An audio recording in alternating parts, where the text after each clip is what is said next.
Greetings to the youth of India, in particular the youth in the Christian community. This morning I would like to think with you focused on a particular image. Because my background is English literature, I am naturally inclined to think through images. Well, thinking through images is a particularly Eastern strength or Eastern feature. The West thinks more in terms of categories and abstractions. That has its own strength, but I consider the Eastern discipline of thinking through images a more congenial and productive experience.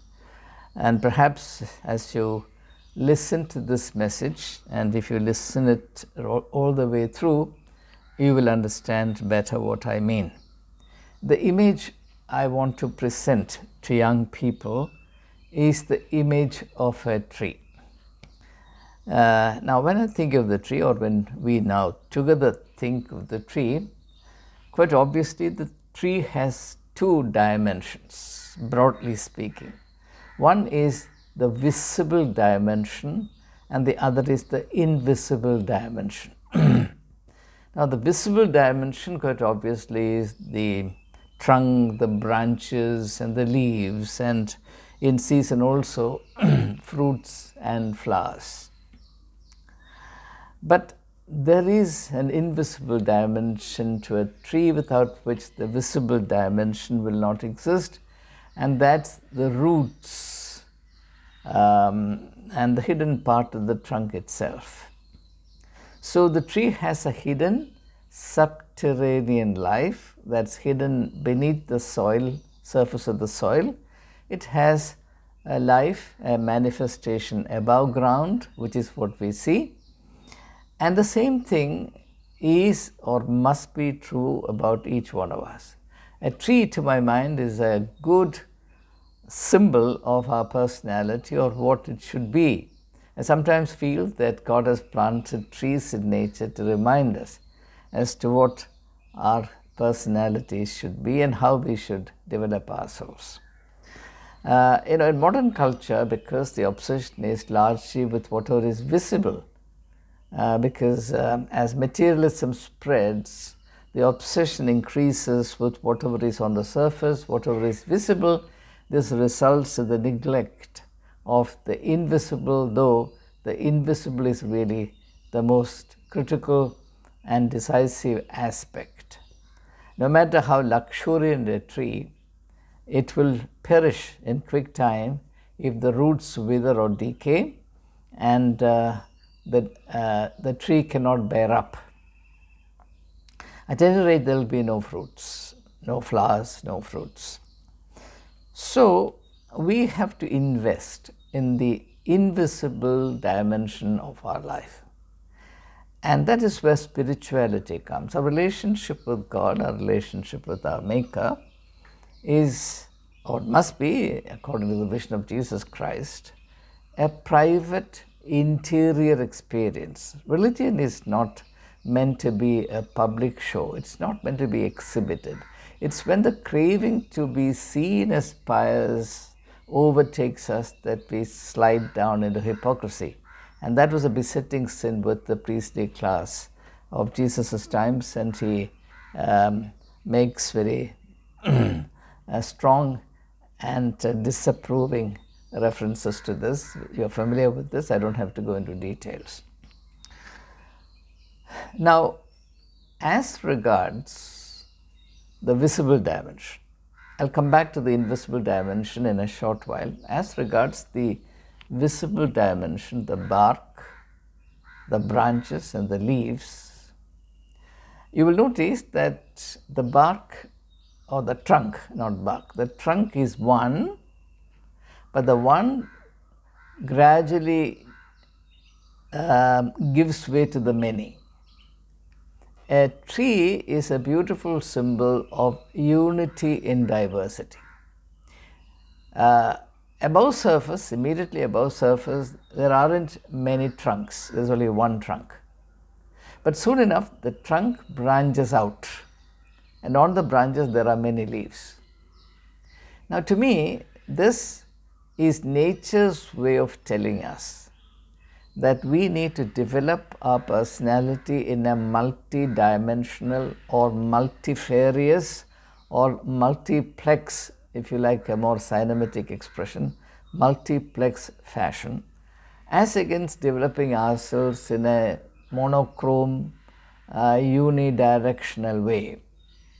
Unfortunately, because of the pressures of life, because of the compulsions in specialization, because of the growing complexity of life, and particularly because of the alienation of human beings from nature on account of urbanization, more and more people forget to develop their personality in an all-rounded, multifaceted fashion, which results in the impoverishment of personality. The more we develop in a multifarious fashion, the more beautiful our personality becomes. Therefore, I recommend young people to rethink the idea of beauty as different from the consumerist commercial idea of beauty, beauty as a matter merely of appearance. I would rather suggest that you think of beauty in terms of diversity and, as I said, the multifarious, multidimensional development of your personality. For example, a person of many parts, or many abilities, many skills, many talents will certainly be more popular, more successful in life, more sought after, and above all, more apt to experience fulfillment in life. A person who develops only one part of his personality finds it that much more difficult to connect to life. After all, life is multifarious. You cannot think of life as having only one color or one dimension or one branch or one leaf. Life is a luxuriant tree of 1,000,000 branches or 1,000,000,000 branches and the trillions of leaves and flowers and fruits.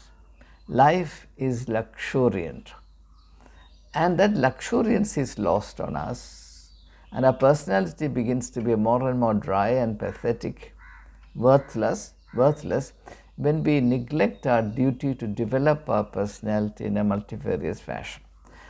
In course of time, I'll give practical suggestions as to how one might do this, but for the time being, my limited purpose here is to alert you to a danger that so much part of the modern view of life, namely the pragmatic way of life, which thinks of life only in terms of certain utilitarian functions.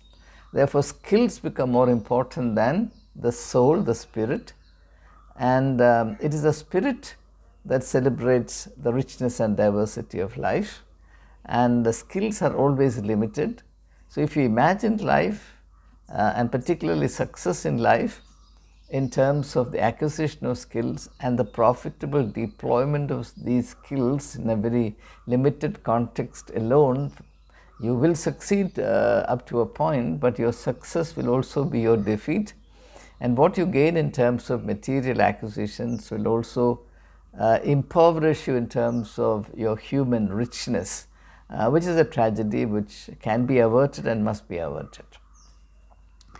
Now, there is a beautiful simile or a parable that Jesus introduces, the parable of the mustard seed, where he says that this multifarious dimension of our personality development has a very beautiful scope or a potential, and that is, in the poetic words of Jesus, birds of the air will come and build their nests on this tree which is developed to the uttermost. In other words, the true yardstick or the appropriate norm for measuring our personality development is that we begin to be, shall we say, sources of help and succor to others, that we begin to make a difference for the better in the life of others, or we are able to make contributions which enrich the life of society, or at least of a few individuals. So, the worth of a person must be measured in terms of the beneficial impact he or she has on others. And all this is possible only when we develop ourselves, as I said, in a multi-dimensional, multifarious fashion, and not in a kind of single tone, single color fashion, which is increasingly, unfortunately, the case today. Now let me go back to the roots. Now, roots develop depth in personality. Now, the sustainability of life actually depends not on the surface but on the depth.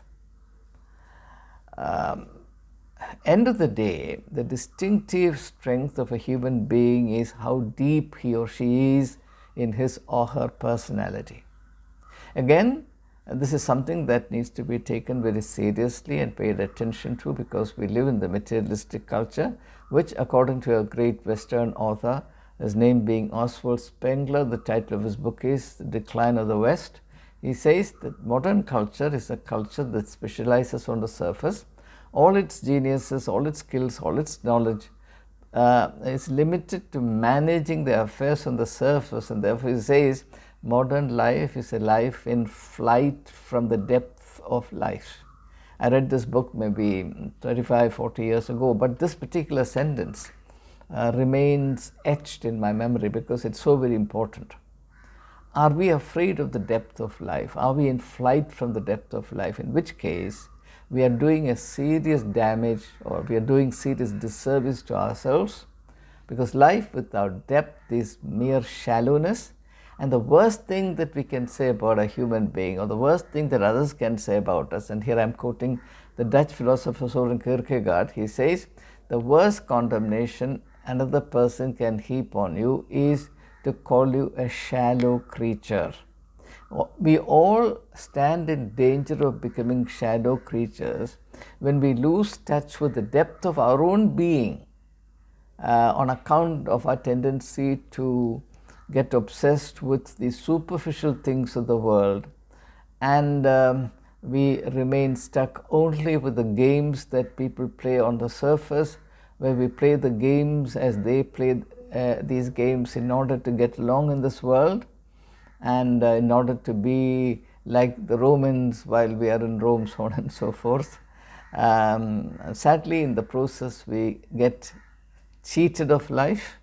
Unfortunately, this realization will dawn us only too late, when it is too late to do anything at all.